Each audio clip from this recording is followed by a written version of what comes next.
mengiringi ya Prof ya. Ya, ada percik dan nuansa, ya gitulah kira-kira. Ibu Tina. Assalamualaikum, Bu. Prof, apa kabar Prof? Baik, Ibu Tina. Mohon maaf, Dari sambil nunggu teman-teman ya. Saya lihat baru 14. Iya Prof. Oh ya, udah. Tambah 21, mohon maaf. Sambil nunggu teman, karena kita lebih dari 30 orang. Kemarin sampai 35. Assalamualaikum Pak Ade, ketua kelas mana ada? Belum muncul nih. Waalaikumsalam. Oh iya ada. Pak Ade, ketua kelas mana ketua kelas?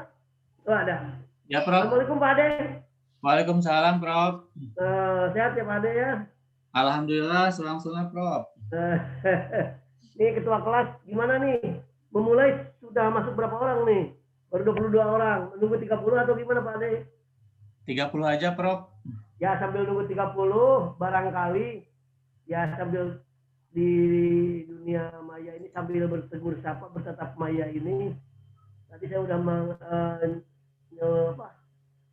sekarang Ibu siapa ya yang mohon maaf nih matanya juga kurang begitu jelas saya kalau ada salah baca mohon maaf. Ibu Tria ya, Ibu Tria atau Tina? Tria ya, Ibu Tria ya. Iya Prof, iya pagi Prof. Pagi Ibu Tria, dari mana Ibu Tria? Saya dari Universitas Nurtanio Prof. Oh Nurtanio, Iya. ya bagus ya. Semua hadir di Unpad. Mudah-mudahan semua bersejajar dengan PTN yang baik-baik. Baik Prof. Kalau perlu ngejar lah ke PTN, nggak apa-apa. Berlomba dalam kebaikan ya Ibu Tria. Iya siap Prof. Ya, nah pokoknya. Terima kasih Prof. Oke, makasih juga banyak. Terus Ibu, mohon maaf, Bapak Wandi, selamat pagi. Wilujeng Enjing Pak Wandi. Assalamualaikum. Prof, pagi Prof, sehat Pak Prof. Wandi. Sama di Nurtanio juga Pak Wandi? Saya di S2-nya Widya Tama Prof. Oh Pak, saya kenal Profesor Obsatar Sinaga, lektornya. Prof Obi ya? Obi ya, singkatannya Ya. Obi. Ya. Bapak. Ya. Ibu Penny. Assalamualaikum Bu Penny. Waalaikumsalam Pak Prof. Sama di Nurtanio atau di mana? Saya di Subang Pak Prof. Oh di Sub ya? Iya di Subang. Ya, mohon maaf. Kalau sekarang itu kapan? Kan lah. Apa Pak? Terus beres acara. Kayak gua ambil dengan lihat tuh.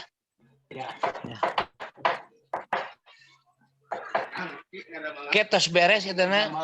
Mana? Di suara siapa ini? Ada yang masuk? Pak Yatmin. Mohon di unmute dulu kalau ada obrolan-obrolan di luar ini. Pak Dede, Wilujeng Enjing, assalamualaikum Pak Dede, selamat pagi. Wilujeng Enjing, assalamualaikum Prof. Salam Pak Dede, sama di Unsur atau di mana? Saya di Bandung Business School Prof. Di Batu 26. Oh iya, Bandung ya, masih Ya. Bandung ya Pak? Di Bandung Prof. Di Bandung, di sini Zoom-nya Pak. Bisa. Tinggalnya di mana Pak Dede? Saya tinggal di Kolonel Masuri, Cimahi Prof. Oh jauh. Ya. Jauh. Assalamualaikum Pak Yamin. Waalaikumsalam Pak. Maludin. Waalaikumsalam warahmatullahi wabarakatuh Pak. Pak Yamin juga sama di mana? Di ngajar di mana Pak? Halo Pak Yamin. Wilujeng Enjing. Salam warahmatullahi wabarakatuh. Wilujeng Enjing Pak Prof. Pak Yamin ngajar di mana Pak Yamin?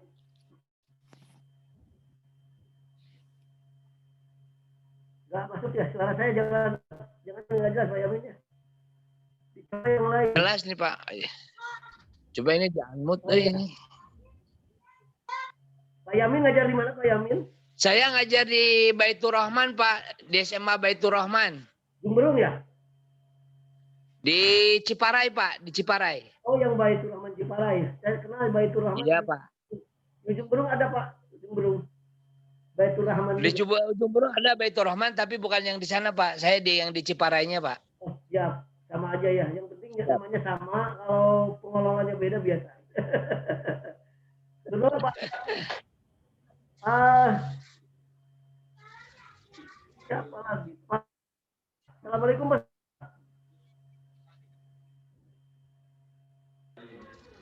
Ambil monitor baru 28, tinggal 2 lagi kita nunggu, Pak, Ibu. Pak Ade udah siap, Pak Ade? Halo? Siap, Prof. Siap, Pak Ade, kelompok 1, siap? Siap. Pak Rudi juga udah Tunggu, siap. Bapak, sambil nunggu 2 orang. Barangkali bintang kemarin tentang relasi atau interrelasi, mohon maaf, antara ilmu, filsafat, dan agama. Bolehlah menyebut agama dulu, boleh agama, ilmu dan filsafat, atau filsafat dulu, agama dan ilmu boleh. Ada yang bisa ditambahkan untuk teman-teman, barangkali komentar atau pertanyaan boleh? Satu lah, 1 orang aja. Ada nggak pertanyaan atau pernyataan? Seperti apa yang Bapak kesankan kemarin saya sampaikan tayangan tidak tuntas juga karena semua slide tidak sempat saya jelaskan. Barangkali ada hal yang perlu diperjelas lagi, boleh? Atau syukur-syukur semua udah paham lah, itu yang saya harapkan. Izin bertanya, Prof. Boleh, boleh. Saya Eri, Prof. Mau menanyakan Pak Erik, terkait dari mana Pak Erik? dari Tasik, Prof. Ngajar juga Pak Erik, kecil mungkin. Kebetulan masih di perbankan, Prof. Oh, hebat. Mudah-mudahan usai kuliah jadi ketua cabang. Rencana pengen jadi akademisi sih, Prof. Enggak, Pak Erik. Itu hak segala bangsa, silakan saja. Iya. Jadi rektor di Unsil lah boleh gitu, nggak apa-apa. Amin, amin, amin. Silakan Pak Eri, mangga. Ujang Eri ya? Prof. Iya, iya, Mangga Prof. Pak Eri, panggilan Eri ya. Mau menanyakan terkait titik temu antara pemikiran filsafat dan paham agama itu seperti apa ya, Prof ya? Dalam hal ini kan filsafat lebih mengutamakan rasionalisme atau pemikiran, sedangkan kan kalau agama itu lebih mengedepankan keyakinan. Nah, titik temu antara kedua komponen tersebut seperti apa ya, Prof ya? Bagus. Hubungannya gitu, Prof. Ya, itu Pak Eri ya. Ya. Nah, yang sederhana istilah saya sama antara ilmu filsafat dan agama atau titik temu antara ilmu filsafat dan agama, ketiganya sama-sama alat mencari kebenaran. Nah, kalau berangkat bedanya, berangkat ilmu dan filsafat dari ragu, Pak Eri. Ya. Agama dari yakin. Kendati pada praksisnya tidak persis seperti itu juga, karena ada yang orang kafir bisa ujug-ujug masuk beragama gitu kan. Iya. Orang ateis jadi teistis gitu kan. Anti agama jadi pemeluk agama. Itu ada, itu akan realitas di kehidupan keseharian. Sampai sekarang kan yang ateis masih banyak. Iya, Prof. Sampai sekarang orang yang tidak mau mengakui keberadaan kitab suci masih banyak. Mohon maaf, saya ingin menyebut bukan kasus, ini fakta. Masih ada orang yang beragama, mohon maaf saya menyebut satu agama karena yang saya tahu adalah orang yang beragama Islam, masih ada yang anti hadis, Pak, inkar sunnah namanya. Tidak mengakui adanya sunnah, hanya Quran saja. Makanya ada canda. Saya juga udah lama ini mendengar. Mohon maaf, ini makanya disebut anekdot lah. Kalau saya ini kan Pak Eri ya. Ada seorang pemeluk satu agama pindah kepada agama yang lain, tidak saya sebut, mohon maaf, menjaga etika, keyakinan orang. Dia alasan kenapa pindah agama, karena di agama tersebut menurut pandangan dia terlalu banyak aliran. Kita akan tebak. Nah, ini yang ngomong terlalu banyak aliran, agama apa? Lalu dia pindah ke satu agama. Akhirnya apa? Agama yang dia pilih dan yang dipandang tidak banyak aliran, alirannya lebih banyak lagi Pak Heri. Silakan digambarkan lebih jauh itu. Hanya saja ada orang Pak, orang yang nggak sabaran belajar agama tidak tuntas, belajar filsafat tidak tuntas, belajar pengetahuan tidak tuntas, kan akhirnya tidak kemana-mana dia. Ini yang disayangkan gitu Pak. Tidak sedikit orang yang belajar filsafat, pikirannya malah berubah, gitu ya. Sampai-sampai Terkadang yang malah menjadi ateis ya Prof ya. ya makanya saya sebut tidak sedikit orang yang belajar filsafat sehingga orang berkesimpulan hati-hati belajar filsafat. Di kacamata saya, belajar apapun hati-hati mesti. Apalagi sekarang belajar agama, misalnya melalui medsos, coba hati-hati, lebih harus ekstra hati-hati Pak. Kenapa? Siapa tahu yang ngirim ke kita atau yang nge-share ke kita itu non atau orang yang tidak seagama dengan kita. Iya. Malah sengaja menjebak kita gitu. Hati-hati. Makanya di dalam kacamata ini ada Ustadz Yamin ini dari Baitur Rahman. Sanad ilmu atau gen ilmu seseorang itu harus jelas dari mana gitu. Genetikanya dari mana. Agar tidak meragukan. Gitu. Sampai ada titik temu kalau di Islam harus sampai ke Rasulullah dong ilmunya. Harus sampai ke Rasulullah. Kalau tidak berarti itu udah ada deviasi penyimpangan.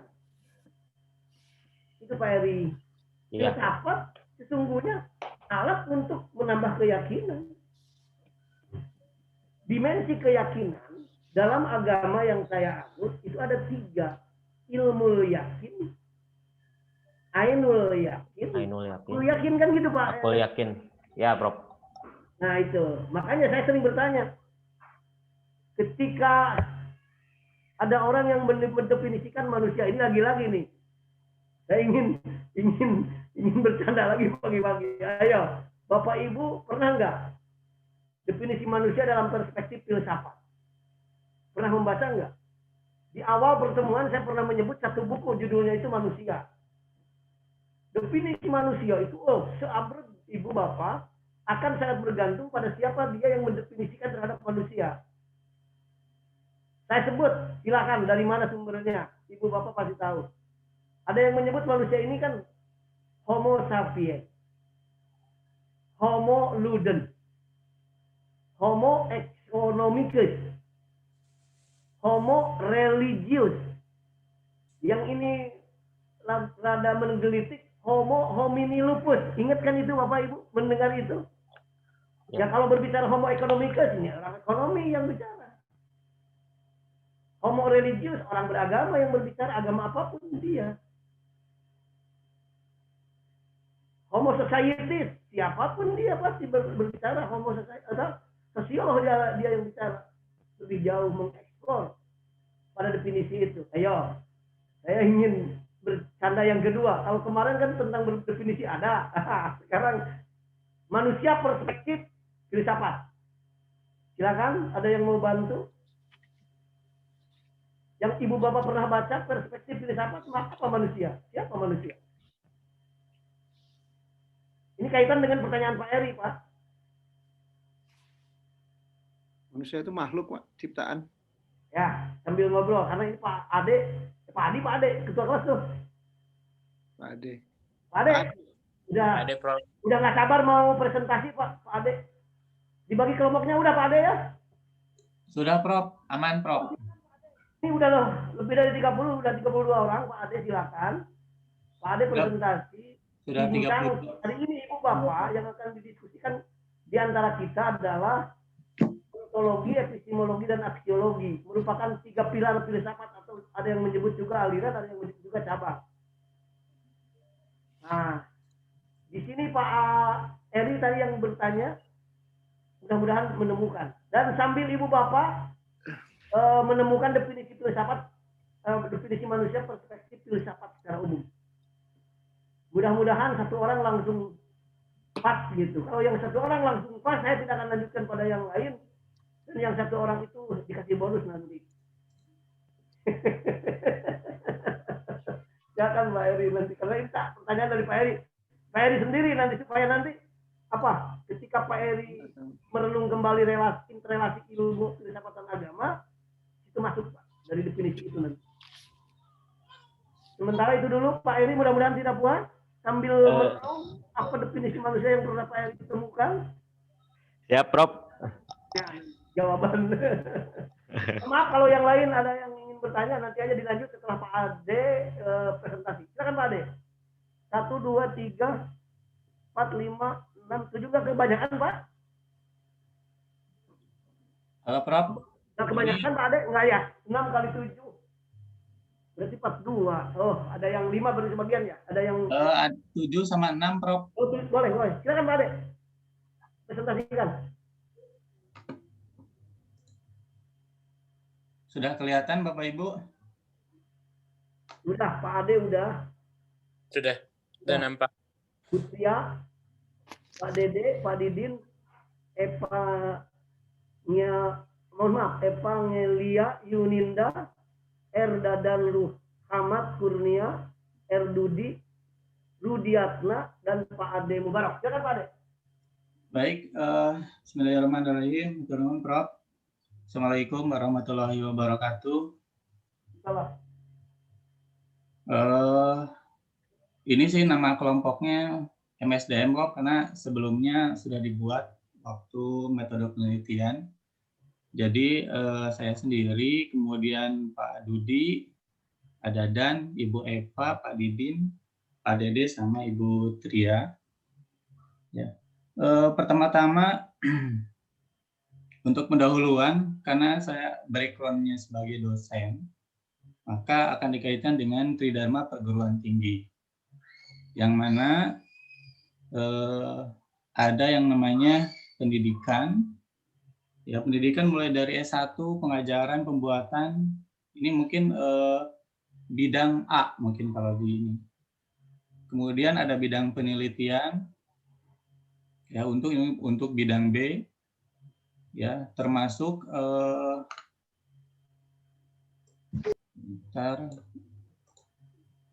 S2, S3, penelitian, publikasi ilmiah, paten, dan lain-lain. Yang terakhir adalah pengabdian kepada masyarakat.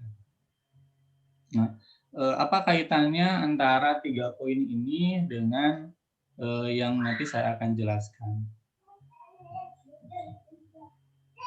Nah, kemudian hubungan korelasi antara agama, filsafat, dan ilmu. Ya, secara skematis adalah ini sebenarnya saya ambil dari slide-nya Prof yang sebelumnya, karena yang sekarang akan dibahas adalah terkait ontologi, epistemologi, dan aksiologi. Nah, akan tetapi dari tiga bidang ini, kalau saya baca dari bukunya Filsafat Ilmu yang Ahmad Tafsir, itu ada ontologi, epistemologi, aksiologi untuk filsafat, itu ada untuk sains, kemudian untuk metafisika, kemudian untuk filsafat ilmu sendiri. Tapi yang akan di sini lebih dijelaskan adalah berkaitan dengan sains. Ontologi itu berbarengan dengan input, epistemologi proses, output itu untuk proses produksi. Halnya dengan perjalanan makhluk hidup di dunia itu ada lahir, kemudian hidup, mati. Selanjutnya juga untuk pendekatan cara dalam menguji struktur, perilaku, dan kinerja. Nah, sedangkan untuk filsafat ilmu sendiri akan memberikan penjelasan atas 3 hal. Yang pertama itu adalah ontologi. Yang akan dikajinya apa saja, apa yang dikaji oleh ilmu, ya ini nanti berkaitan dengan ontologi. Nah, kemudian epistemologi, ini berkaitan dengan bagaimana mendapatkan ilmu. Mungkin nanti untuk penjelasan lebih lengkap akan dijelaskan. Selanjutnya adalah aksiologi. Aksiologi itu untuk apa ilmu digunakan. Ini biasanya ini berkaitan dengan ada input, proses, dan output. Nah, untuk ontologi sendiri adalah ontologi berasal dari bahasa Yunani, yaitu ontos dan logos. Ontos artinya ada, logos artinya ilmu. Jadi bisa disimpulkan adalah ilmu yang membahas tentang keberadaan atau merupakan sebuah ilmu yang membahas tentang hakikat dari segala sesuatu yang ada, baik itu berupa realitas, fisik, atau metafisik.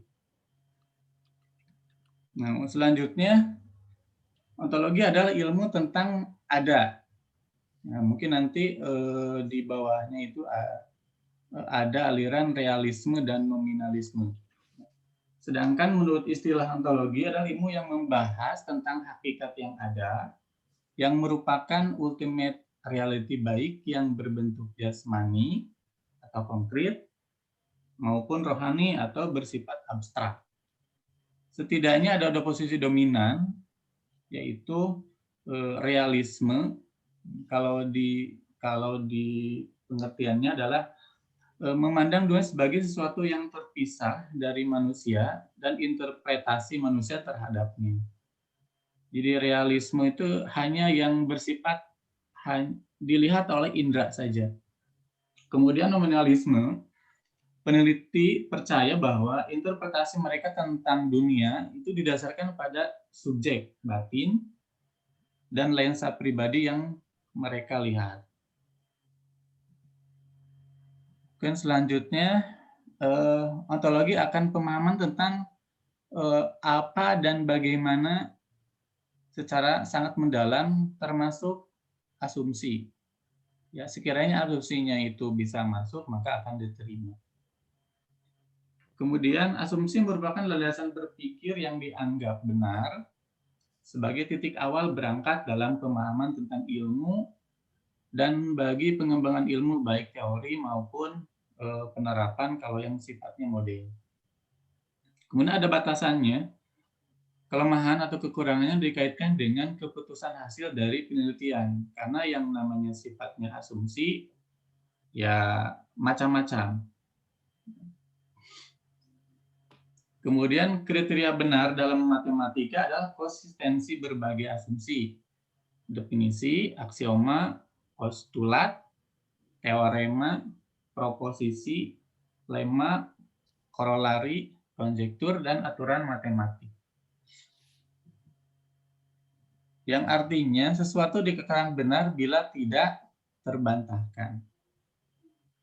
Kemudian terjadinya spesialisasi yang merupakan penyempitan lingkup bahasan. Jadi kalau misalkan dikaitkan dengan metode ilmiah, cakupan bahasanya tidak meluas, akan tetapi menyempit dan bermakna. Kemudian ada batas ilmu, terbatas pada hal yang bias. Yang bias ini maksudnya biasa dialami oleh indera karena berarti dapat dibuktikan. Terbatas pada benar atau salah, bukan pada baik atau buruk. Ya, kalau asumsinya diterima ya berarti bisa benar, kalau tidak berarti salah. Itu seperti itu untuk ontologi. Nah, baik dan buruk adalah bahasan dalam nanti aksiologi. Nah, kemudian untuk aksiologi sendiri adalah dari bahasa Yunani yaitu aksio dan logos. Aksio artinya pantas atau layak, sedangkan logos artinya ilmu atau teori. Jadi bisa disimpulkan bahwa suatu teori nilai yang berhubungan dengan kegunaan dari pengetahuan yang telah diperoleh. Aksiologi sendiri dapat diartikan sebagai sebuah ilmu yang membahas tentang hakikat manfaat atau kegunaan dari pengetahuan yang sudah ada. Nah, sebagai contoh mungkin dari Bapak Ibu sebagai dosen atau sebagai apapun itu, Misalkan kalau saya sebagai dosen membuat sebuah penelitian, ujung-ujungnya adalah bisa digunakan sebagai penelitian kepada masyarakat, diterapkan di masyarakat, itu berguna. Kemudian pembahasan astrologi menyangkut masalah nilai kegunaan ilmu. Ilmu tidak bebas nilai, artinya selama ilmu itu bermanfaat, ya cuma manfaat di sini mungkin ada yang manfaatnya bersifat positif atau manfaatnya negatif. Artinya pada tahap-tahap tertentu, kadang ilmu harus disesuaikan dengan nilai-nilai budaya dan moral suatu masyarakat. Ya. Sehingga nilai kegunaan ilmu tersebut dapat dirasakan oleh masyarakat dalam usahanya meningkatkan kesejahteraan bersama, bukan sebaliknya malah menimbulkan bencana. Nah, mungkin dari paham di sini juga terlihat bahwa pemikiran yang bersifat ke masyarakat, misalkan harus ada impact yang dirasakan oleh masyarakat. Jangan sampai malah menimbulkan keresahan di masyarakat. Kemudian untuk aksiologi membahas kaitan ilmu dan moral. Ilmu itu bebas nilai. Apakah benar bahwa perjalanan sejarah keilmuan menunjukkan bahwa ilmu pernah disebutkan sebagai bebas nilai? Apakah sekarang masih bebas nilai terkait ilmu? Ya, itu ada jawabannya, ada di Bapak Ibu semua. Ada pembatasan dalam pengembangan ilmu seperti bioteknologi, nuklir, dan lainnya. Kemudian ilmu tidak bebas nilai karena ini menurut Surya Sumantri, bukunya itu terkait filsafat ilmu tahun 98. Ya. Yang pertama, ilmu banyak didudukkan secara deskriptif. Ya. Kemudian ilmu berkembang semakin esoterik yang membuka kemungkinan penyalahgunaan dengan dampak negatif. Ya. Selanjutnya, revolusi ilmu genetika yang mungkin dapat mengubah manusia dan kemanusiaan.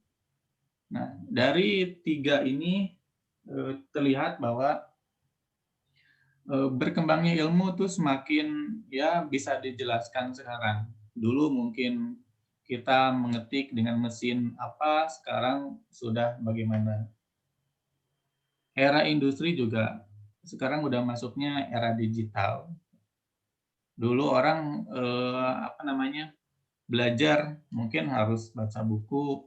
Sekarang kan tidak begitu harus baca buku, banyak cara literatur. Itu adalah perkembangannya ilmu. Kemudian revolusi ilmu genetika mungkin dapat mengubah manusia dan kemanusiaan. Ini jelas ya. Ya cuma ada dampak negatif dan positifnya. Kemudian tanggung jawab ilmuwan menurut Surya Sumantri adalah pertama, produk keilmuan sampai kepada kegunaan. Jadi contoh, kalau kita sebagai ilmuwan meneliti bidang A, maka harus ada si bidang A itu harus sampai ke masyarakat, ke siapa tujuannya. Jangan sampai hanya sebatas tumpukan di perpustakaan. Seluruh tahap dalam knowledge cycle harus dijalankan. Knowledge cycle mungkin di sini ya mungkin tahap-tahapan dari penelitian, mulai dari pengumpulan data, memproses sampai ngambil trik kesimpulan. Kemudian memberi perspektif yang benar, untung rugi atau produk keilmuan.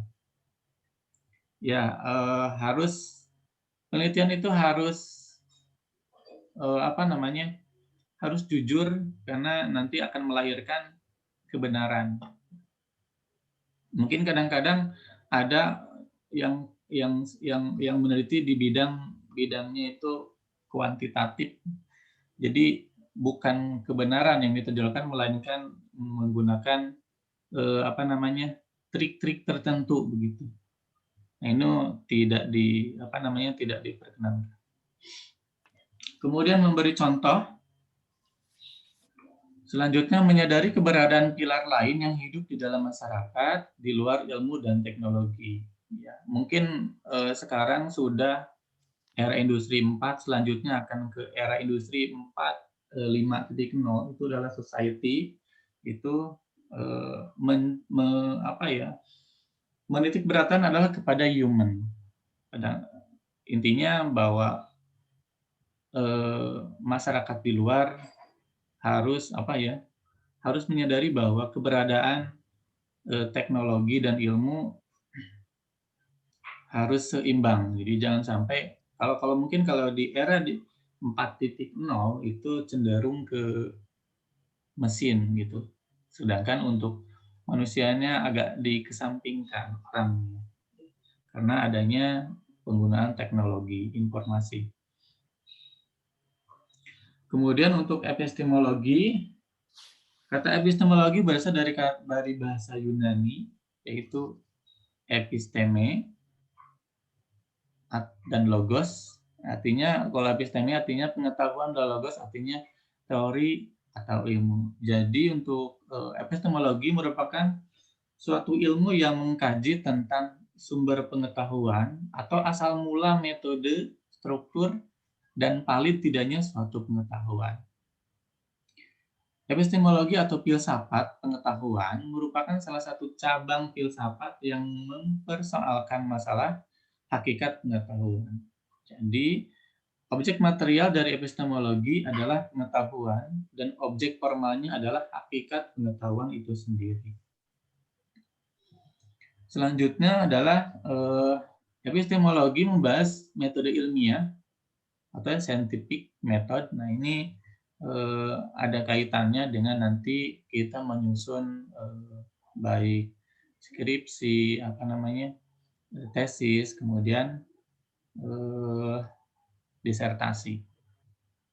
Kemudian cara kerja filsafat menurut Surya Sumantri bertitik pangkal pada pengalaman dan uraian ilmu.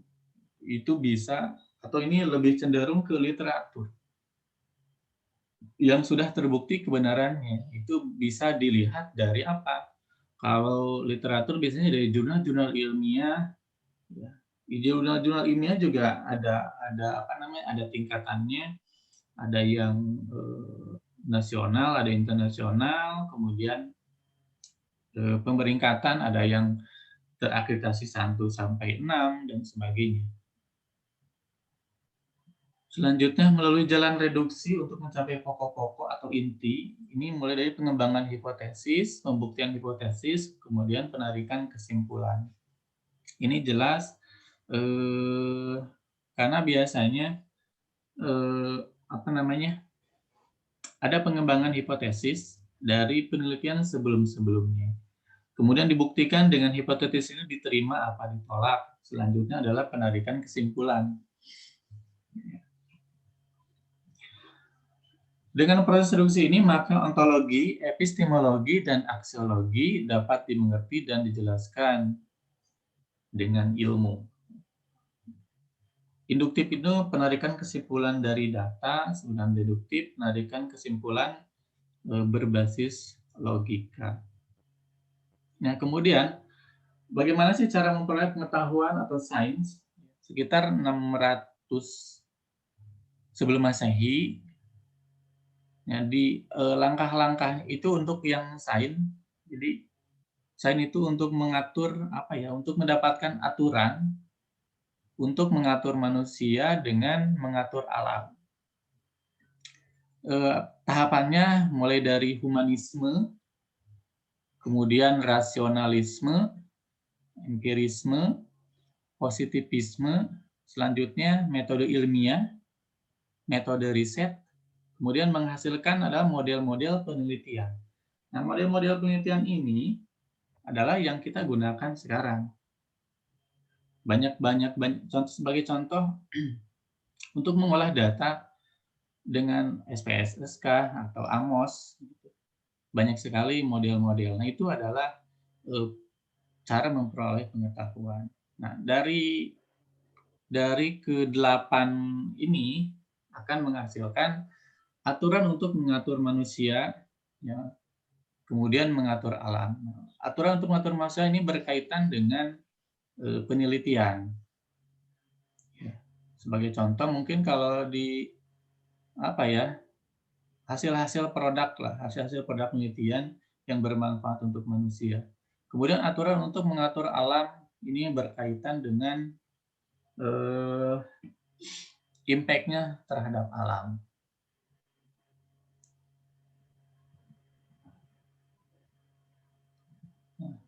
Paling untuk presentasi segitu, Prof, dari kelompok 1, ya. Silakan. Selanjutnya mungkin ada yang mau menambahkan atau bertanya. Oh ya, betul. Silakan. Dari kelompok 2 maksudnya, kelompok 3, 4, 5, dan 6 berarti. Pertanyaan dan pernyataan boleh. Silakan langsung saja Ibu, Bapak. Saya mungkin Prof. Silakan. Nah, langsung aja. Oh iya, baik. Dari Yamin, Prof. Mungkin ini Pak Ade, Wirjeng Enjing Pak Ade, Damang Pak Ade. Alhamdulillah, Pak Kiai. Halo, suaranya nggak bagus, Pak. Tes 1, 2. Tersendat. Sinyalnya mungkin. Sinyalnya jelek mungkin ya, Bro. Segini gimana, Pak Ade? Atas, Pak, mangga. Boleh, Pak. Halo. Mungkin hanya sekedar apa nih, Prof, ya? Apakah sebagai perbandingan atau Bebas, apa? Pak. Pertanyaan boleh. Pernyataan juga boleh. Tidak mungkin dua-duanya ini juga boleh, terserah Bapak. mungkin nanti Prof bisa menyambungkan barangkali ya. Saya teringat dengan itu, Prof, dengan apa yang disampaikan oleh Imam Ash-Shobani, Prof, tentang mabadil ilmu. Ya. Itu beliau menyampaikan ada 10 landasan ilmu berkaitan dengan keilmuan lah. Nah, ini kalau hubungannya dengan itu tadi apa? Epistemologi dan apa tadi Pak Ade? Aksiologi, ontologi, Pak. Aksiologi, ontologi, dan epistemologi ya. Itu teringat dengan apa yang disampaikan oleh Imam Ash-Shobani, Bob. Ada tentang 10 bahwa di dalam Islam itu berkaitan dengan ilmu itu harus dipahami 10 hal. Pertama berkaitan dengan al-had ya, kemudian al-maudu, kemudian as-samarah, an-nisbah, al-fadilah, al-wadi', kemudian al-ismu, al-istimdadu, ismu syar'i, dan masailihi. Jadi ada 10 mabadil ilmu tuh, Pop, gitu. Itu kalau dikaitkan dengan tadi epistemologi, ontologi, dan itu di dalam Islam itu ada patokannya itu, Prof, seperti begitu. Ini yang ingin saya sampaikan dalam kesempatan ini, mungkin dalam penempatan dengan epistemologi, ontologi. Karena kalau tadi kan ya di dalam Islam itu sependek yang bisa saya pahami itu, Dok, bahwa akal itu dibatasi, ilmu itu dibatasi. Tidak semua ilmu bisa dipelajari atau akal tidak dibiarkan untuk berpikir seenaknya, itu ada batasan-batasannya. Kira-kira gimana nih, Pop, menyambungkan dengan yang tadi itu? Begitu, Pak Ade. Terima kasih. Assalamualaikum warahmatullahi wabarakatuh. Aturan Pak Kiai, siap. Ini dalam banget nih. Mungkin saya langsung, nanti dari teman-teman kelompok baru mungkin ada yang menambahkan. Jadi kalau yang berkaitan dengan agama tidak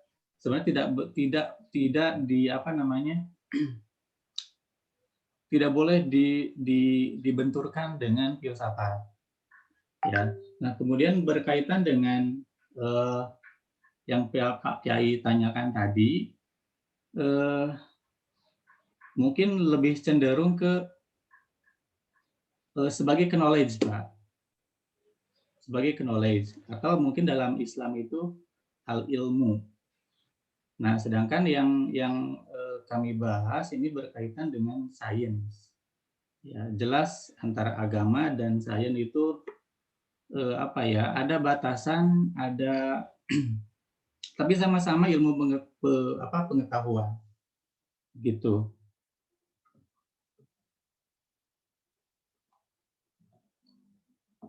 Begitu Pak Kiai mungkin. Silakan yang lain dulu, Pak. Siap, Adit, Pak. dibagi dari Pak Kiai kelompok berapa itu? 7 Prof, 7 Kelompok 7 orang. Dari kelompok berapa Pak Kiai? saya tuh kelompok 3 kalau nggak salah Pak, ya Pak Ade ya. Oh iya, MSDM 3 ya. Iya. Ya maksud Nanti saya tanya lagi Pak Ade ke Pak Ade. Oh iya, boleh. Bagus. Siap. Yang lain silakan. Ini kaitan dengan mabadi ilmu, perspektif cendekiawan Muslim. Silakan. Saya Prof. Siapa? Mau bertanya ke kelompok Pak Ade, Nita. Kelompok terakhir Pak. Keuangan ya Benita ya? Iya Pak, kelompok terakhir. Terima Keuangan ya? kasih Pak Ade. Tadi Pak Ade menjelaskan sedikit menyinggung tentang tadi penelitian, bahwa penelitian itu harus jujur sehingga mengemukakan kebenaran. Nah, kalau misalnya disangkut pautkan dengan tadi ontopologi, bagaimana dan secara mendalam tentang metode penelitian yang disangkut pautkan dengan filsafat. Jadi nilai-nilai filsafat apa saja yang bisa kita terapkan dalam sebuah penelitian? Terima kasih Pak Ade. Luar biasa Bu Nita. Berat sekali pertanyaannya. Pertanyaannya apa Bu? Pertanyaannya tadi yang Pak Ade jelaskan tentang ontopologi kan apa dan bagaimana secara mendalam. Dikaitkan dengan penelitian yang Bapak nyatakan bahwa penelitian itu harus jujur sehingga mengemukakan kebenaran. Jadi dari nilai-nilai filsafat itu apa yang bisa kita terapkan atau kita ambil dalam sebuah penelitian? Oke. Ada yang mau ini dari kelompok 1 mungkin? Nanti kalau saya semua, nanti A semua, saya sendiri nantinya. Boleh, mangga dari kelompok 1. Sedikit saja, tapi menambahkan mungkin ya. Kelompok 1 menambahkan ya. Betul. Izin menambahkan dari kelompok 1 dengan Ibu Andina Ananda Yusuf, Prof. Ya, mangga, Bu. Ya, sedikit pengetahuan saja yang mengenai ontologi di bidang pendidikan dan kaitan-kaitannya dengan bagaimana dan apa itu mungkin secara dasarnya ya, bahwa ontologi di pendidikan itu sendiri berbicara mengenai sepengetahuan saya saja ya, hakikat pendidikan itu gitu. Yang sama dengan yang tadi mungkin kalau dalam kaitan keislaman ya, kaitan keislaman berarti mengetahui ya hakikat dari keberadaan Tuhan ya kalau keislamannya. Jadi ilmu hakikat mungkin memang betul ada pembatasan kalau di dalam dikaitkan dengan agama ya, agama Islam khususnya. Itu untuk ontologinya. Sementara untuk epistemologinya itu asal usulnya ya berarti ya kalau dikaitkan dengan pengertian tadi, asal usul dari pendidikan itu atau sumber-sumbernya yang nanti dilengkapi lagi dengan aksiologinya. Apa gunanya pendidikan itu sendiri seperti itu. Jadi kalau metodenya mungkin masuknya epistemologi mungkin ya. Ya silakan dikoreksi buat teman-teman kalau mungkin ada tambahan dari teman-teman dan profesor. Terima kasih. Terima kasih Bu Andina. Yang lain silakan. Sama-sama. Mohon izin menambahkan, Prof. Mau enggak? Nomor 1 ya? Siap, betul Prof. Atas nama Eva. Betul, tadi saya setuju dengan yang disebutkan oleh Ibu Andina bahwa kalau untuk penelitian yang lebih masuk sebenarnya epistemologi, karena kan dia membahas juga tentang deduksinya, kemudian dia membahas juga tentang metode, struktur, atau valid tidaknya suatu penelitian. Nah, sementara kalau ontologi itu kejujuran yang dimaksud oleh Pak Ade tadi mungkin karena harus membahas suatu realita, harus membahas secara konsisten bagaimana keadaan yang sesungguhnya. Mungkin itu yang tadi dimaksud oleh Pak Ade. Barangkali ada masukan, Prof. Terima kasih. Makasih ini kelompok 1 masukannya bagus-bagus. Itu ya Pak. Saya menambahkan, Prof. Kelompok 1. Kelompok 2 dan selanjutnya kelompok 1 dulu. Bagaimana menambahkan? Silakan. Mengenai kejujuran dalam penelitian, memang landasan epistemologi itu adalah metode ilmiah ya. Dan metode ilmiah itu dimulai dari kerangka pemikiran, hipotesis, kemudian verifikasi. Nah, sedangkan melalui ontologinya, jadi hakikat ilmunya, ontologinya itu adalah bahwa memang ada banyak aliran, ada yang mengatakan hakikat ada itu, hakikat ilmu itu adalah berdasarkan ide, ya idealis gitu. Itu larinya ke rasionalis, bahwa sesuatu ada dalam alam pikiran. Yang ada itu hanya ada dalam pikiran. Itu ada rasionalis begitu. Ada kelompok kedua, empirik ya. Kalau empirik bahwa yang kebenaran itu atau ada itu adalah yang tersensing ya, teraba, terlihat oleh panca indera, bukan yang ada di ide. Ada juga yang menyebutkan bahwa kebenaran itu adalah pragmatis atau dualis ya, bisa rasionalis, bisa empirik gitu. Nah, kalau melihat dari tadi ontologinya begitu, kemudian lihat dari epistemologinya bahwa ilmu itu harus bersandar pada ilmiah. Jadi memang nilai kejujuran itu atau aksiologisnya itu harus ada, karena bahwa kebenaran itu salah satu definisinya adalah nyambung atau berkorelasinya antara fakta gitu ya dengan ide. Nah, kalau fakta dan ide tidak nyambung, berarti itu ada sesuatu yang ketidakjujuran begitu ya. Nah itu. Kemudian dari sisi epistemologinya atau metode ilmiahnya, jadi memang pertama membuat kerangka ilmiah itu harus logis. Nah kalau nggak logis atau nggak jujur berarti kan nggak logis ya. Jadi nggak akan bisa dibuat hipotesis apalagi diverifikatif gitu. Nah apalagi aksiologisnya, kalau aksiologis jelas itu pada nilai baik itu etika maupun estetika. Tapi yang main di situ adalah etika ya. Kalau etika baik buruk. Jadi kebenaran sebuah penelitian itu secara aksiologis bisa dilihat dari baik buruknya dari sisi nilainya gitu, Prof. Itu menambahkan saja, Prof. Gitu. Terima kasih. Masih ada kelompok 1 yang belum komen? Menambahkan? Ada? Masih ada nggak kelompok 1? Prof, tanya Prof. Silakan. Tanya kepada kelompok 1. Baik. Tadi dikatakan oleh Pak Ade dan kawan-kawan bahwa salah satu aspek yang dibahas adalah mengenai nilai, baik itu dari sisi ontologis maupun epistemologis.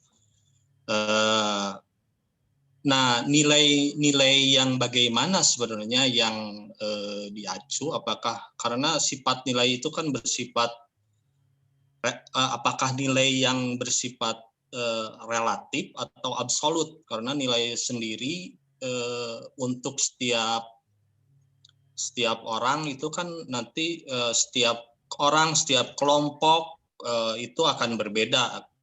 Apakah nilai itu sifatnya yang subjektif atau nilai yang bersifat objektif? Mohon pencerahannya mengenai hal ini. Terima kasih Pak Ade dan kawan-kawan. Terima kasih Prof. Terima kasih. Kembali. Silakan Pak Ade. Masih ada teman-teman? Mohon izin Prof. Mau mencoba memberikan pendapat. Kelompok 1 juga ini? Iya Prof. Eva, Prof. Oh itu biasanya tambahannya, nambahin. Tadi Siap, satu udah, Prof. silakan. Ya, terkait Silakan, apa Bro. yang ditanyakan oleh Pak Asep Dedi, betul nilai ada yang relatif, ada yang absolut, tapi tentu saja apapun jenisnya, baik itu relatif atau absolut, selama dia berhubungan dengan kegunaan dari penelitian atau pengetahuan yang kita lakukan, sebenarnya itu masih tercakup dalam definisi aksiologi. Sebenarnya seperti itu pendapat saya pribadi, Prof. Ya. Karena nilai itu kan betul ada yang subjektif, ada yang objektif. Ketika kita mau objektif, artinya kita lari penelitiannya misalnya kuantitatif. Sementara kalau kita larinya ke subjektif, kita bisa lebih mendalam dengan yang kualitatif. Contohnya seperti itu mungkin. Barangkali ada masukan, Prof. Terima kasih. Terima kasih semuanya. Yang lain masih ada? Ya, saya menambahkan, Prof. Menambahkan. Boleh dari kelompok berapa ini? Saya, Prof. Ya. Oh, enggak, Pak. Silakan. Jadi menambahkan saja sedikit terkait nilai. Mungkin nilai di sini adalah nilai kegunaan ilmu, karena kan berkaitan dengan aksiologi. Panjang ini ya, silakan. Pak Ade, Prof. Ya, silakan. Mohon maaf. Nah, maksud nilai-nilai di sini adalah nilai kegunaan, baik nanti akan tetapi nilai tersebut harus disesuaikan dengan nilai-nilai budaya dan moral di suatu masyarakat. Itu adalah nilai kegunaan. Kemudian masyarakat juga dapat merasakan bahwa nilai tersebut itu ada manfaatnya. Jadi bisa bisa meningkatkan kesejahteraan, bukan malah menimbulkan bencana gitu. Itu terkait nilai. Mungkin gitu, Prof, menambahkan, Prof. Terima kasih, masih. Silakan yang lain, masih kah? Menambahkan, Prof. Menambahkan, Prof. Silakan. Kalau masih ada pertanyaan, ya, sedikit saya menambahkan. Jadi sebenarnya kan kalau ontologi itu kan tadi hakikat ilmu sebenarnya, wujudnya. Untuk mencari wujud, sementara tadi epistemologi itu metodenya, pengetahuan, dan aksiologi itu untuk mencari kegunaannya gitu. Jadi kalau nilai itu lebih arah ke apa yang akan kita cari kebenaran dari nilai yang akan kita dapatkan itu dari hasil penelitian kita. Nah, kaitan tadi yang metodologi penelitian kaitan dengan nilai filsafat, kan tadi filsafat itu sebenarnya awalnya dari keraguan gitu kan. Keraguan kalau mencari kebenaran. Begitu juga kalau agama tadi lebih ke keyakinan. Sehingga dari ontologi, kemudian epistemologi, dan aksiologi itu ada hal yang nanti dihasilkan untuk kebenarannya. Itu aja mungkin nambahannya. Terima kasih. Silakan. Masih ada yang penasaran? Prof. Belum bisa tambahkan? Assalamualaikum, Prof. Mangga, waalaikumsalam. Mungkin saya hanya menambahkan tadi yang dipertanyakan Gustina, Prof. Siapa? Gustina. Ya, mangga Bu, Ibu Gustina. Ya. Tadi saya sedikit meragu. Jadi yang dipertanyakan oleh Pak Yamin berkaitan antara keilmuan dengan agama. Terus tadi Pak Ade menyampaikan bahwa tidak dapat dibenturkan antara filsafat dengan agama. Ya, Pak Ade ya? Iya. Tadi mengungkapkan itu. Nah, mungkin saya mengomentari itu karena pertama, filsafat dengan agama ini pendapat saya. Di sisi ontologi kan mengkaji hakikat sesuatu yang ada. Jadi sebetulnya bukan dibenturkan, tapi dikaitkan dengan agama pun itu ada sebetulnya. Karena manusia itu pada hakikatnya kita itu aklun kolbun naf, itu akal, hati, dan jiwa. Kan manusia itu diciptakan dengan 3 ya, ada akal, ada hati, dan jiwa. Nah, ontologi ini mengkaji hakikat sesuatu yang ada. Nah, berarti kan kalau dikaitkan dengan agama yang tadi Pak Yamin sampaikan itu berarti dengan yang 10 tadi itu berarti kaitannya apakah Tuhan itu ada atau tidak. Caranya itu kalau di filsafat kita bisa menggunakan ontologi itu dari sesuatu yang ada, terus epistemologi itu cara mendapatkan pengetahuannya. Berarti kalau dalam agama itu dengan akal, bagaimana kita mencari tahu Tuhan. Nanti dikaitkan dengan ontologi, sesuatu yang ada melalui hati. Nah, aksiologi itu adalah jiwanya kalau dalam agama. Mungkin itu Prof yang mau saya sampaikan. Gitu. Terima kasih banyak. Silakan. Ibu, Bapak yang lainnya kalau masih ada. Pak Ade, bisa dilanjut Pak Ade? Mungkin dari kelompok Bisa lain. didengar suara saya masih? Masih, Prof. Ibu, Bapak, masih dengar? Jelas enggak suara saya? Jelas, Prof. Semuanya jelas ya. Kalau ada yang merasa belum jelas atau Jelas, tidak Bro. jelas, tolong diingatkan ibu saya supaya tidak terus bicara gitu. Sementara ibu bapak tidak mendengar, apalagi yang langsung bertanya gitu. Pak Kiai Yamin tadi, Assalamualaikum Pak. Pak Yamin.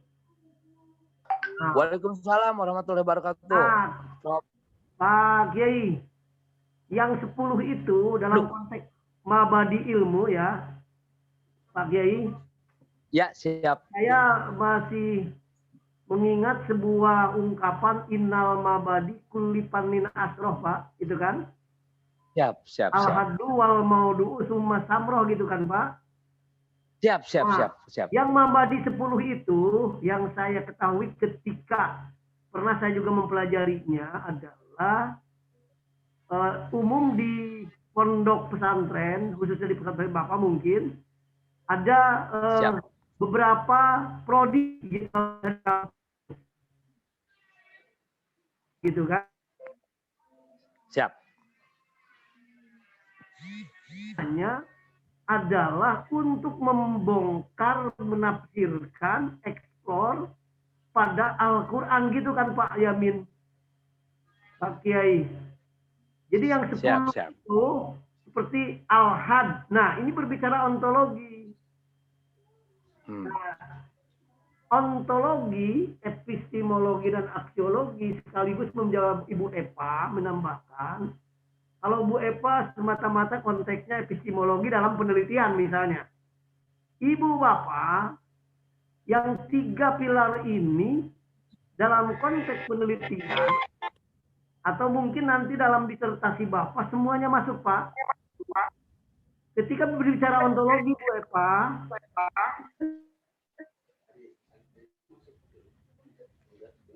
epistemologi, apa, bagaimana itu epistemologi, aksiologi untuk apa, gitu kan Ibu Bapak gampangnya ya, supaya gampang dicerna. Saya ulangi, gampang kata kunci pertanyaannya, pertanyaan apa, jawabannya ontologi. Pertanyaan bagaimana, jawabannya epistemologi. Nah, Pak Yamin dalam elementernya atau dasar-dasar di panjang atau di mabadi 12 itu al-had gitu, batasan gitu kan Pak. Apa itu siap. konteksnya, di batasan apa itu. Tentu Bapak lah kalau dalam at-ta'rifat itu kan banyak Pak. At-ta'rifat itu kan menjawab apa banyaknya gitu kan Pak ya. Siap. At-ta'rifat yang Bapak sering ajarkan ke santri-santri gitu kan Pak. Dari at-ta'rifat kan berbicara apa. Nah itu apa itu ontologi. Nah gitu. Gitu. Apa itu ontologi jawabannya? Ketika ada orang nanya apa itu apa ini gitu, ontologi. Lalu bagaimana itu dan bagaimana ini? Epistemologi, gampangnya gitu Pak Ibu. Untuk apa itu dan untuk apa ini jawabannya aksiologi. Di penelitian tiga-tiganya sangat penting Ibu Bapak. Nah berbicara apa banyaknya kan di kajian pustaka. Teoritisasinya di kajian pustaka bisa juga masuk bagaimana epistemologi gitu Bu Bapak di kajian pustaka. Ibu kan Bapak sebentar lagi menyusun nih. Kan begitu. Menyusun. Nah, itu tolong jangan dulu berbicara yang lain sebelum bisa menjawab apa. Gitu. Ketika Ibu bicara bagaimana, ketika itu tuntas jawabannya apa, baru pada bagaimana syukur-syukur kamu mengapa ada mengapa gitu. Saya ulangi, mengapa ada mengapa, karena mengapa itu hanya menjawab ketika ibu bapak ditanya oleh promotor mengapa ibu bapak tertarik dengan judul yang ibu bapak sodorkan, kan gitu. Jawabannya kan dua, mengapa ibu dan bapak tertarik pada judul yang disodorkan kepada promotor atau kepada jurusan. Jawabannya satu, secara teoritis, praktis. Misalnya penyimpangan dana BOS di sekolah tertentu misalnya. Mengapa ibu bapak tertarik menelusuri atau meneliti atau meriset tentang penyimpangan dana BOS? Nah, karena sayang kan ada fenomena mungkin kalau di tempat lain dana BOS itu tersalurkan dengan baik, rapi, bagus gitu. Tapi di tempat tertentu malah dikasih dana BOS, tapi kemananya wow, tidak ada yang tahu, nggak mewujud gitu dalam bentuk misalnya bangunan. Contoh kan konkret misalnya di Jawa Barat ada program R1000, nah ini Pak Kiai Yamin nih pasti tahu. Pembangunan 1000 pondok pesantren atau kobong, RKB untuk kobong dan kelas itu kan Pak, itu terjadi. Siap. Kalau di pondok lain misalnya kobongnya pada bagus-bagus, setelah dikasih dana RKB atau dana rehab kobong gitu, baru maksudnya. Nah, itu praksisnya demikian ketika menjawab pertanyaan mengapa. Nah, contoh misalnya tadi Pak Yamin bertanya mengenai di konteks mabadi ilmu itu maksudnya adalah hal-hal yang memang berkaitan erat dengan keilmuan yang akan dipelajari, ditelusuri, dikaji dan diamalkan secara lebih jauh. Kemudian ada 10 batasan 10 prolognya gitu. Harus diketahui. Seperti al-had batasannya. Kita belajar filsafat ilmu, kan sudah tahu di awal pertemuan oleh Prof. Didi. Apa itu filsafat? Apa itu filsafat ilmu? Di pertemuan pertama kan kita belajar apa filsafat ilmu. Apa ilmu itu al-had gitu Pak Kiai ya. Hadnya kan batasannya. Apa batasannya filsafat? Apa batasannya ilmu? Apa batasannya filsafat?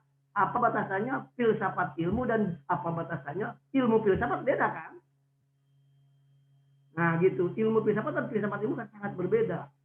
Lalu setelah itu dijawab, nah apa itu ilmu? Selesai dijawab dari berbagai ahli, kalau dalam at-ta'rifat gitu Pak Kiai Yamin, pasti ada definisi ilmu. Tadi Pak Ade sudah menyebut salah satu buku Prof. Ahmad Tafsir gitu Pak Ade ya. Halo Pak Ade. Pak Ade? Prof. Iya Prof. Yang lain ini bisa terdengar kali suara saya. Ayo. Ya, terdengar Prof. Dengar Prof. Mohon maaf kalau yang lain tidak merasa mendengar atau tidak jelas suara, saya dipotong dulu ya Pak ya. Lancar, Prof. Pak Ade tadi sebagai ketua kelompok menyebut buku Pak Ahmad Tafsir, judulnya Filsafat Ilmu. Itu judul besarnya kan Pak Ade ya? Ya, Di dalam kurung mengurai ontologi, epistemologi, dan aksiologi pengetahuan itu kan Pak ya yang punya Pak Tafsir? Iya Prof. Nah gitu, di buku Pak Tafsir unik Ibu Bapak dan menarik. Kenapa saya katakan demikian? Karena yang dimaksud, nah ini Pak Kiai Yamin yang harus lebih banyak mengeksplor buku Pak Tafsir. Ternyata Pak Tafsir mengurai di bukunya itu tentang apa itu ilmu. Ilmu tanda petik. Ilmu tanda petik itu kenapa? Karena ilmu yang dimaksud di situ adalah bukan yang dimaksud oleh kata ilmu menurut bahasa Indonesia gitu kan Pak Ade ya? Iya Prof. Pak Ade ya di situ. Menarik itu buku Pak Tafsir. Ilmu dalam arti pengetahuan apakah sains atau knowledge itu kan berbeda. Nah, yang dimaksud oleh Pak Tafsir ilmu di situ bukan ilmu dalam artian disiplin ilmu, tapi pengetahuan. Di buku itu pengetahuan itu apa? Segala sesuatu yang diketahui. Apa yang diketahui? Banyak. Mulai kita sadar sampai sekarang usia Bapak berapa, usia Ibu berapa. Banyak sekali yang diketahui. Saking banyaknya yang Ibu Bapak ketahui, sehingga boleh jadi Ibu dan Bapak pun tidak tahu apa yang Bapak Ibu ketahui, malah ada yang lupa apa yang Ibu Bapak ketahui, kan begitu? Ayo bos, bisa Pak Ade menginventarisir semua yang telah Pak Ade ketahui dari sejak kecil sampai sekarang, bisa enggak? Tidak bisa, Prof. Nggak bisa, Prof. Bayangkan, saking banyaknya yang diketahui, sehingga tidak tahu apa saya tentang tahu, gitu kan? Jadi pahami nggak? Nah, makanya saya ulangi, tadi dikutip oleh Pak Ade. Tahu itu ada tahunya, tahu di tidak tahunya, tidak tahu di tahunya, dan tidak tahu di tidak tahunya. Halo Pak Yamin, masih bisa mendengar suara saya? Siap, Halo? Prof, siap, Prof. Kiai ini, saya telusuri tentang Yuyun ini, ternyata saya temukan di referensi Pak Kiai bahwa itu mengutip dari rojulun yadri. Wa yadri annahu yadri, gitu kan Pak Kiai ya? Ngiringan, Prof, ngiringan, Prof. Mohon kan isinya gitu kan, ini kutipan tahu di tidak tahunya, tahu di tahunya itu setelah saya telusuri, ini dari mana sumbernya? Adalah dari Al-Ghazali kalau nggak salah Pak Kiai. Bahwa manusia itu adalah yang disebut tengah lelaki dan lelaki utuh, gitu kan istilahnya. Rojulun yadri wa yadri annahu yadri. Nah gitu kan. Tahu di tahunya itu adalah rojulun yadri wa yadri annahu yadri, dan dia tahu bahwa dia itu tahu, kan begitu. Yang saya temukan Pak Kiai. Siap, siap.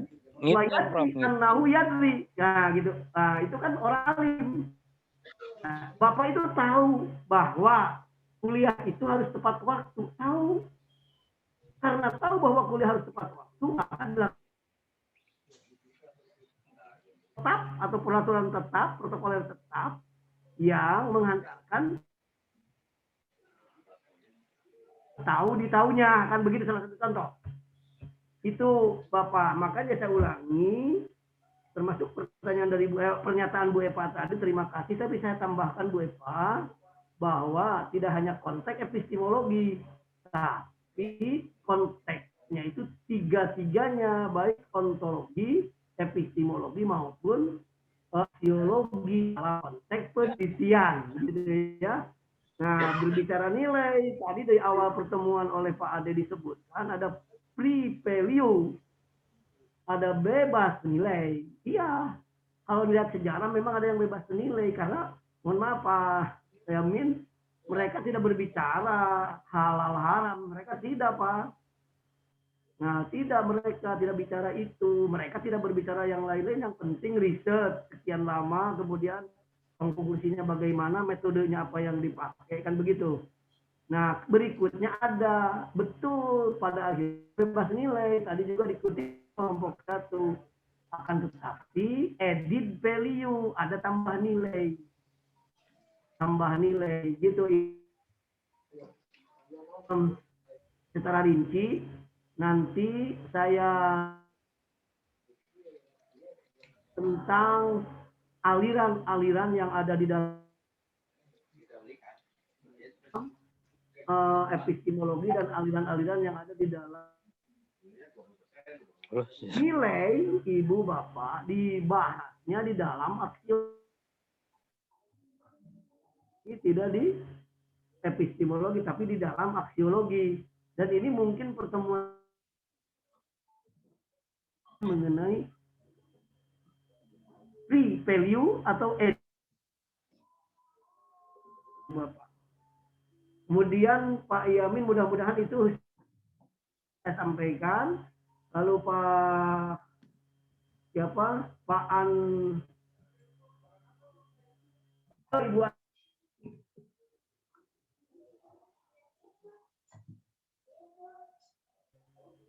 beradaan. Nah, kaitan dengan tujuan pendidikan. Bu Andina, yang harus kita sikapi dalam konteks filsafat ini dan ingin mengingat ada tujuan filsafat pendidikan. Nah, ini kalau di tujuan filsafat pendidikan itu ada yang disebut untuk memanusiakan anak-anak manusia. Memanusiakan, kenapa ada ungkapan tujuan filsafat pendidikan adalah memanusiakan anak-anak manusia? Itu kan tujuan, ini pasti pada ingat nih. Saya ulangi, tujuan filsafat pendidikan itu adalah untuk memanusiakan anak-anak manusia. Itu kan begitu, Pak? Nah, pertanyaan yang sangat menggelitik, kenapa sih manusia harus dimanusiakan oleh manusia gitu kan, Pak? Nah, ini bisa ditelusuri dari berbagai kajian. Loh, manusia harus manusia apa bisa gitu, dan bukan apa bisa, manusia harus. Nah, ini nyambung dengan pertanyaan anekdot saya tadi, Pak Ade, dan dengan kategori definisi manusia dalam pendekatan apa sebagai eksplorasi dari Ibu Bapak. Silakan. Siapa yang mau coba? Ketua kelas dulu atau ketua kelompok? Atau kelompok 1, 2 sampai terakhir? Siapa aja? Silakan, langsung aja bicara. Apa itu? Manusia. Halo, Prof. Silakan, udah melontarkan. Izin, Prof. Silakan. Kalau saya sendiri baca juga. Kurang jelas Pak suaranya, Pak. Halo, Prof. Ya, kurang jelas suaranya, Pak. Halo, halo. Halo. Ya, Pak. Silakan. Silakan, Pak. Ya. Tadi kurang jelas, Pak. Sekarang jelas, Prof? Ya, silakan. Oke. Kebetulan saya juga ada buku yang Ahmad Tafsir. Itu judulnya Filsafat Pendidikan Islam. Oh iya, betul. Ya. Banyak tulis bukunya, Pak. Silakan. Ya, di bawahnya ada berkaitan dengan memanusiakan manusia. Ya. Ya. Nah, cuma dari hakikat saya baca-baca dari hakikatnya adalah intinya kalau mau memanusiakan manusia adalah intinya belajar, Prof. Sebagai contoh misalkan guru kalau ingin memanusiakan manusia berarti harus mengajar muridnya dengan benar gitu, Prof. Sedangkan kalau misalkan manusia menurut Tuhan ya itu udah jelas ada dalam Al-Quran, di ayat-ayat Al-Quran.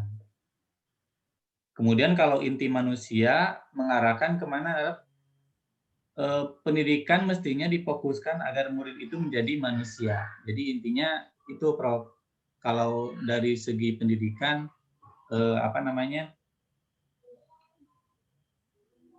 difokuskan murid itu menjadi manusia. Jadi itu adalah hakikat dari manusia itu sendiri. Pak Tafsir memang begitu. Kalau Ya. ingin jadi manusia, dididik gitu kan, Pak? Iya, iya, Prof. Betul. Nah, itu kan satu perspektif, Pak, satu pandangan, gitu kan.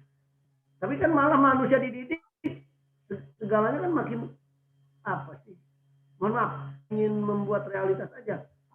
Itu yang membuat penyimpangan-penyimpangan, mohon maaf sampai hari ini orang yang terdidik, Pak, malah gelarnya juga S3, Pak.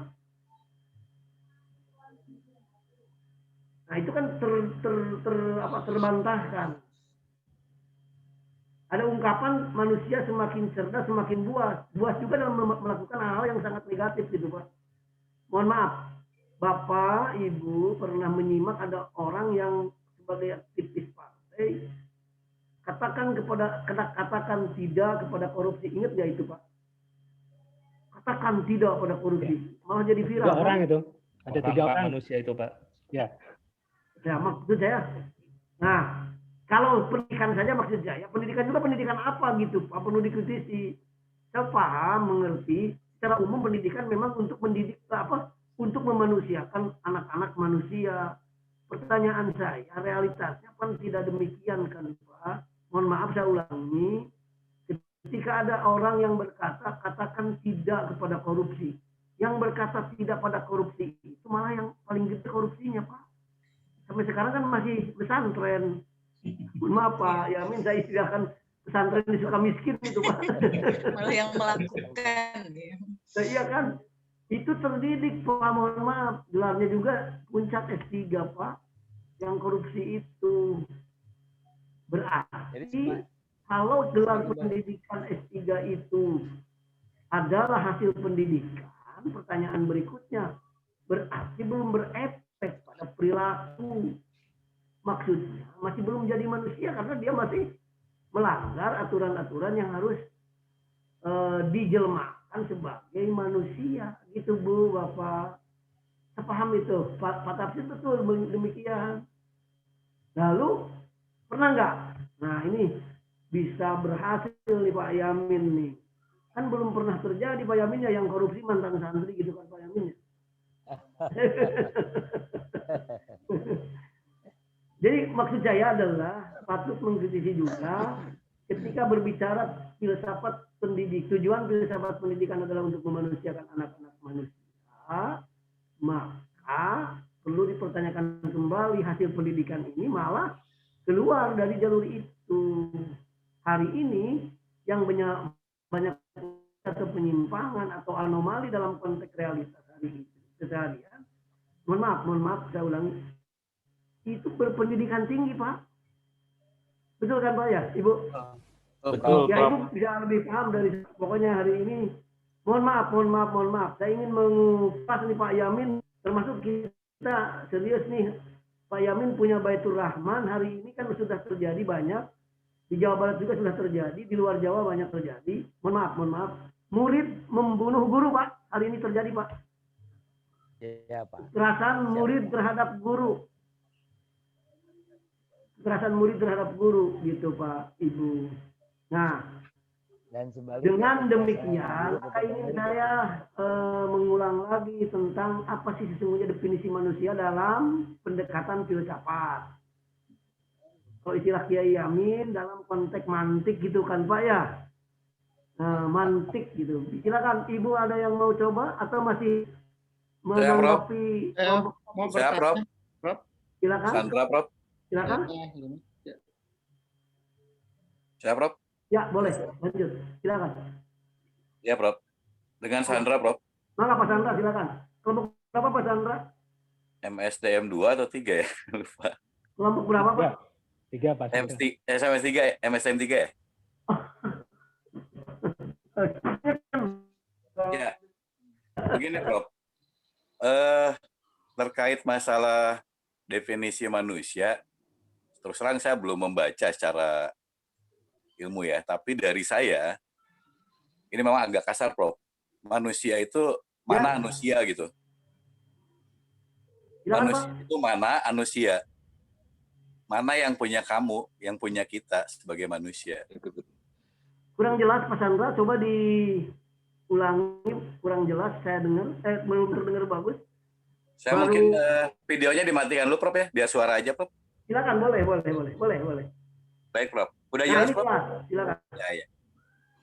Jadi mohon maaf sebelumnya, ini bukan berdasarkan buku ataupun apa, tapi manusia itu saya menyingkat singkatan dari manusia Prof. Gak kasar memang, tapi ini dalam Prof. Mana yang punya kamu sebagai manusia. Artinya kalau manusia memahami bahwa semua yang ada di dia itu tidak ada satupun yang milik dia, termasuk masalah ilmu, maka tadi yang Prof bilang tadi, itu nggak akan terjadi kalau dia sudah paham. Semakin dia berilmu, semakin dia merasa dia tidak punya ilmu apa-apa. Sehingga untuk ambil yang bukan haknya pun dia nggak akan pernah mau. Malah kalau perlu apa yang ada pun dikeluarkan lagi. Jadi Misalkan, jangankan untuk korupsi, yang mana itu memakan hak orang. Apa yang ada di dia saja akan dia keluarkan lagi. Kalau dalam konsep Islam itu disedekahkan. Oke. Pokoknya selalu ngambil ke titik nol. Jadi karena dia paham mana manusia. Ketika ditanya mana manusia, mana saya sebagai kita nggak punya apa-apa. Gitu. Itu menurut saya, Prof ya. Nah, dengan seperti ini maka insya Allah kalau menurut saya kalau manusia udah paham tadi bahwa dia tidak punya apa-apa, maka setinggi apapun ilmunya dia akan berikan lagi dan dia akan merasa bahwa masih ada yang lebih lagi, masih ada pemiliknya. Harta pun seperti itu. Orang yang sudah ya itu mungkin Prof. Terima kasih. Ya. Terima kasih. Yang lain ada nggak? Dari Pak Sarto? Saya Prof. Ada, Prof. Prof, saya Prof. Silakan. Saya Prof. Saya Prof. Oke. Mau beli duluan silakan. Ya, baik. Siapa Pak ini? Silakan Pak.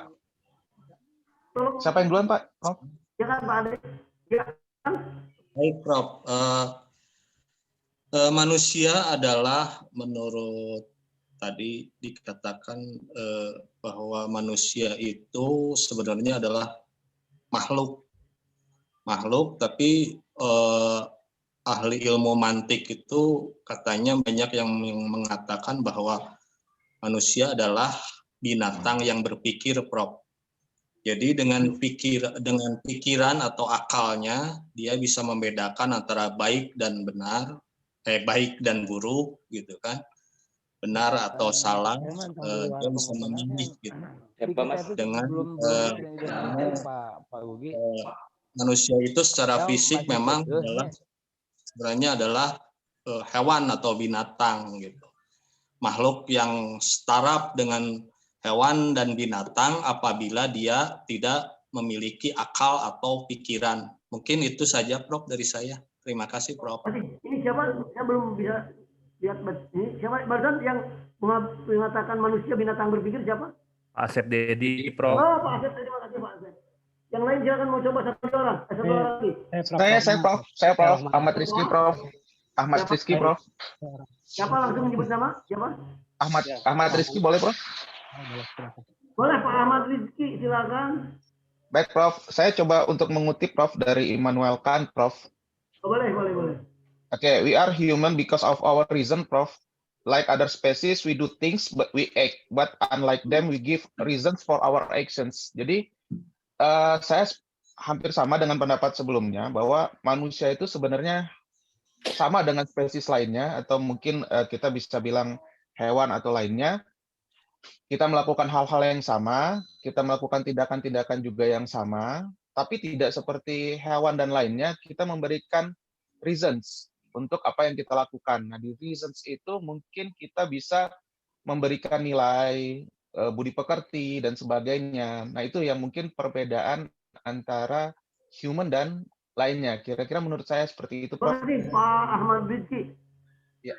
Ada penasaran mau coba? Saya Prof. Dudi. Mohon maaf, nyebut nama Pak, silakan. Dudi, Prof. Dudi. Pak Dudi, silakan Pak Dudi. Manusia adalah makhluk yang sesuai asumsi dan disiplin ilmu. Saya pikir bagus nih, mendekat semua. Dari Pak Sandra tadi, dalam bahasa Sunda disebut kirata, tapi ya. Pak Sandra, filosofinya filosofi sudah mendalam kalau di teks budaya Sunda. Ya, Prof. Ibu Bapak, di konteks kultur Sunda ada yang disebut kirata, kira-kira tapi nyata. Nah, manusia konteks diungkap tadi oleh Pak Sandra, mana manusia sesungguhnya dan sejatinya memang tidak ada punya apa-apa manusia. Kalau memang manusia betul-betul punya apa-apa dan punya apa saja maksud saya, ini bisa dijawab tapi ending Pak ketika meninggal gitu. Buktinya apa coba? Ibu Bapak kan sampai sekarang ngumpulin yang bersifat materi dari A sampai Z. Meninggal kan nggak ada yang dibawa Pak. Betul Prof. Itu konteks Pak. Terima kasih Pak Sandra. Terima kasih atas jawaban kiratanya. Kalau istilahnya sekarang, kalau yang sekarang Pak Sandra cocok logi itu Pak bagus, tapi cocok juga Pak. Ya. Makanya disebut kira-kira tapi nyata. Oke, nah dari Pak Asep Dedi. Nah dari Pak Asep Dedi yang memang saya juga sama menemukan dan itu yang bisa kita terima. Nah, ini wilayahnya Pak Kiai Yamin. Ada bahwa manusia Allah hayawanun natik itu Pak Yamin ya. Kiai. Pak Kiai. Siap Pak. Pak Kiai. Siap. Pak Kiai suka ngajarin bahwa manusia itu adalah insan hayawanun natik gitu kan Pak ya. Manusia itu adalah hewan yang berpikir. Nah, kenapa hewan yang berpikir? Nah, tanya lagi berikutnya Ibu Bapak. Langsung Ibu Bapak spontan menjawab. Apa itu mikir, Pak? Menggunakan akal. Oke. Mikir itu nanya, Pak. Kan nanya juga, nanya satu. Mikir itu nanya. Oke. Lalu tanya lagi, apa itu nanya? Oke, spontan, nggak ada? Mencari jawaban. Tidak tahu. Apa itu nanya? Tidak tahu. Ketidaktahuan. Tidak tahu. Belum Apa puas. itu mikir? Mikir itu nanya. Apa itu nanya? Nanya itu cari jawaban, kan gitu? Mencari. Iya. Oh, apa itu cari jawaban? Karena tidak tahu. Kepastian. Oke, spontan silakan. Kebenaran.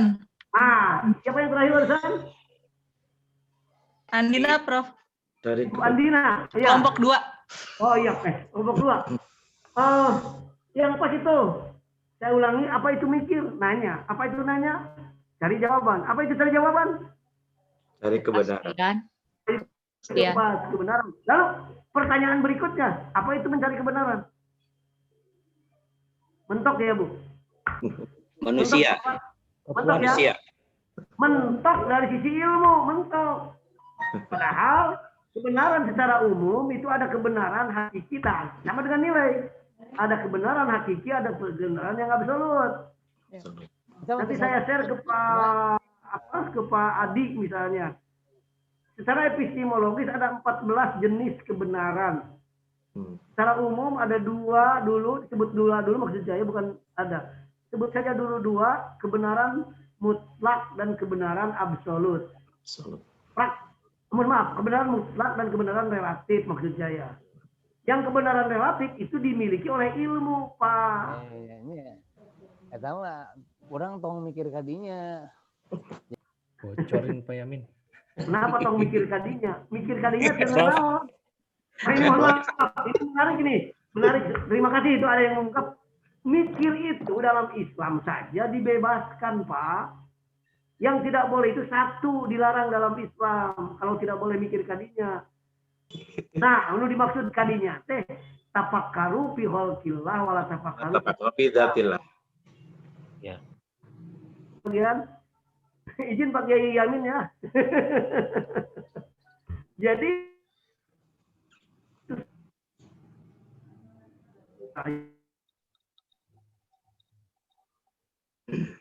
Prof, tidak ada suaranya. Tapi silakan pikirkan tentang ciptaan-ciptaannya. Mengapa dilarang dipikirkan? Kenapa? Karena memikirkan ciptaannya saja babak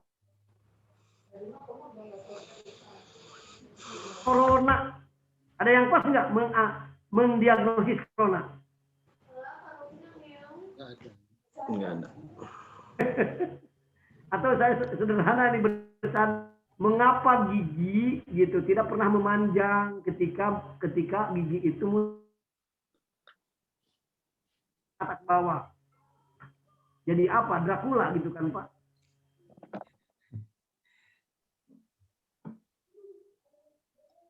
Beres, Pak. Makanya secara filosofis tadi mengeksplor dari pasar, nggak usah mikirin rezeki kita ini, Pak. Karena rezeki itu nggak bakal tetap banyak, Pak.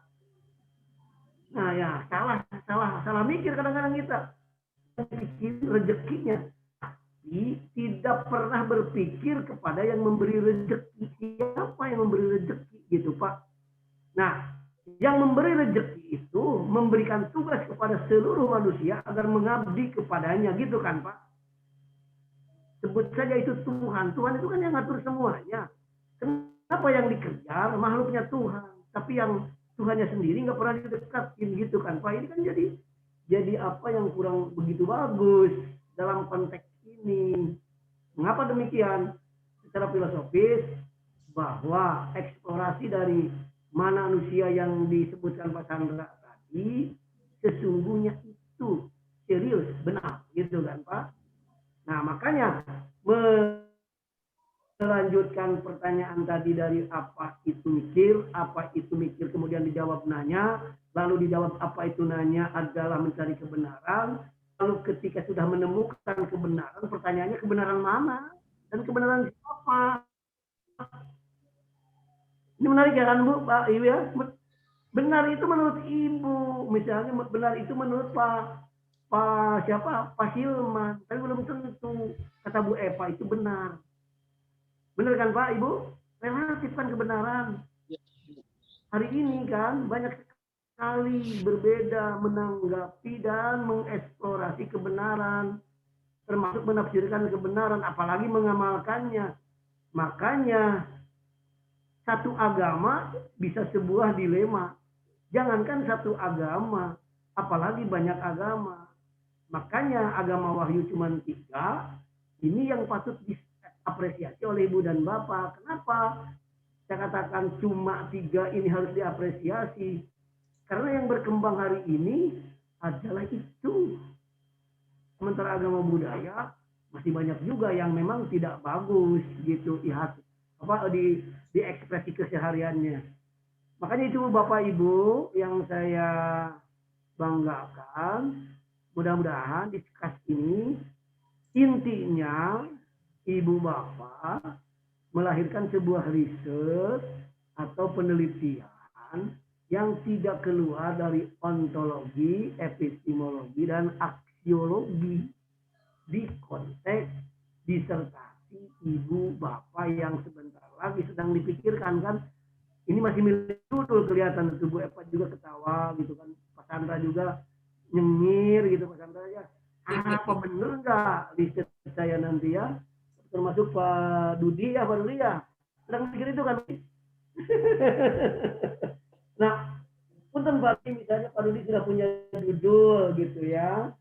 Ontologinya apa Pak dari judul itu? Epistemologinya apa Pak dari judul Bapak yang sudah ajukan ke promotor? Dan aksiologi, Bu Bapak, ada di bab 1 kegunaan penelitian. Aksiologi itu, saya ulangi, aksiologi itu ada di bab 1 di pendahuluan masih kegunaan penelitian. Itu aksiologi. Jangan lupa Ibu Bapak ya, di penelitian itu aksiologi. Nah, nanti saya share ke Pak Ade, ketua kelas. Bapak Ibu mohon disimak juga yang terakhir aliran-aliran dari ketiga ini. Dan ada yang mohon maaf Pak, saya Pak Ahmad Rizky tadi. Yes, Prof. Ya, Prof.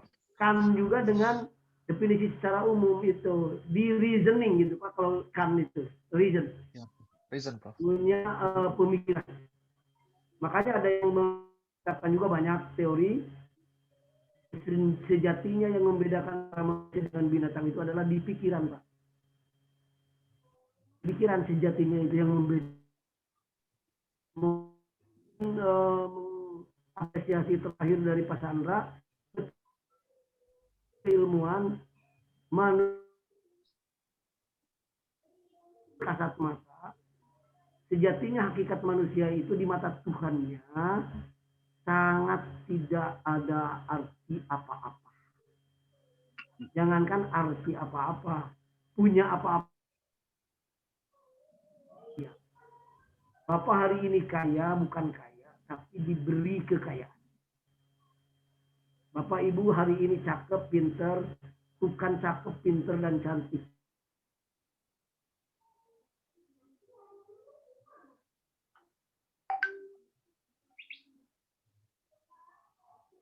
Adalah Ibu Bapak beri mainan oleh Tuhan Pak.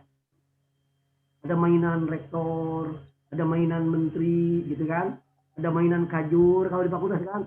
Itu mainan semuanya Ibu Bapak. Bisa nggak memainkan Pak?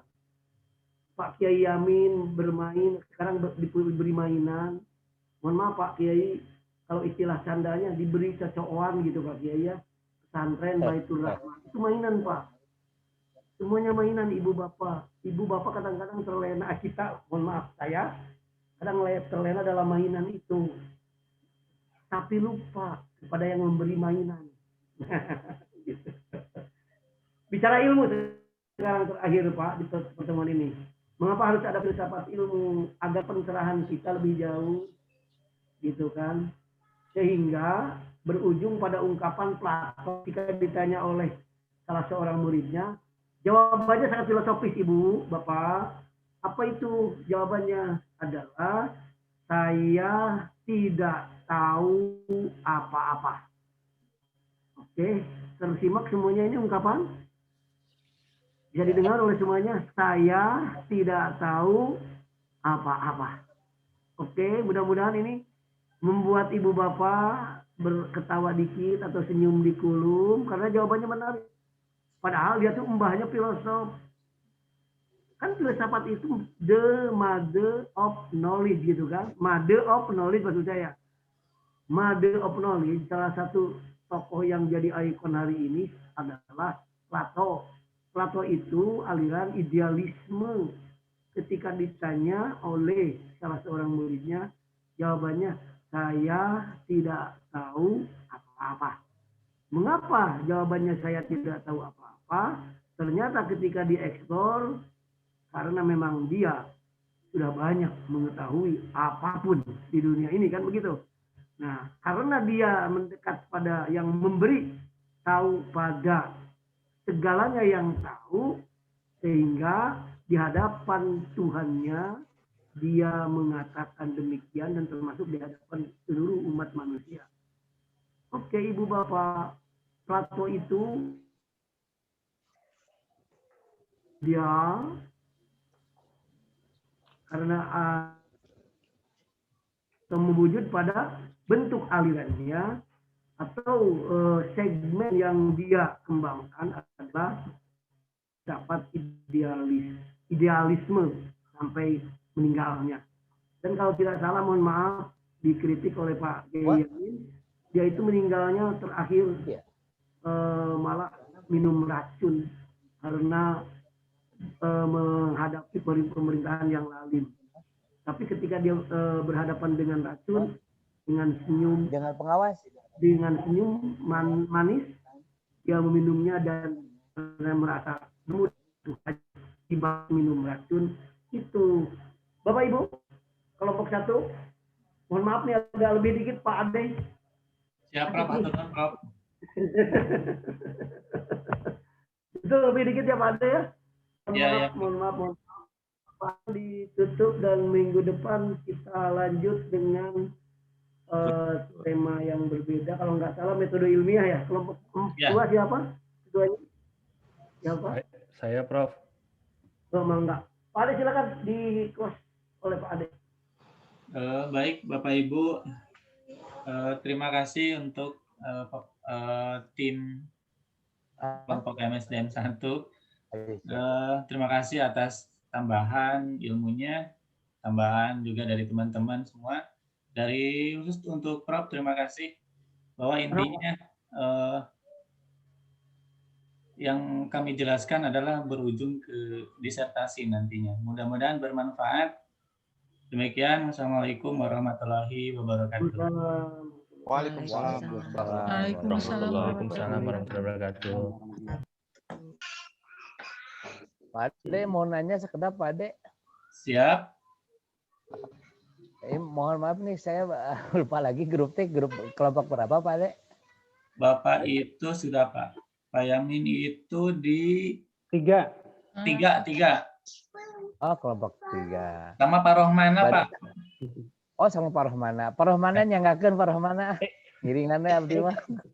Pak Sandra, Pak Hilman, Pak Enjang, Bu Irma, Pak Yamin, Pak Suroto, Pak Rohmana. 2 minggu deui Pak De, 2 minggu deui. Mohon 2 minggu.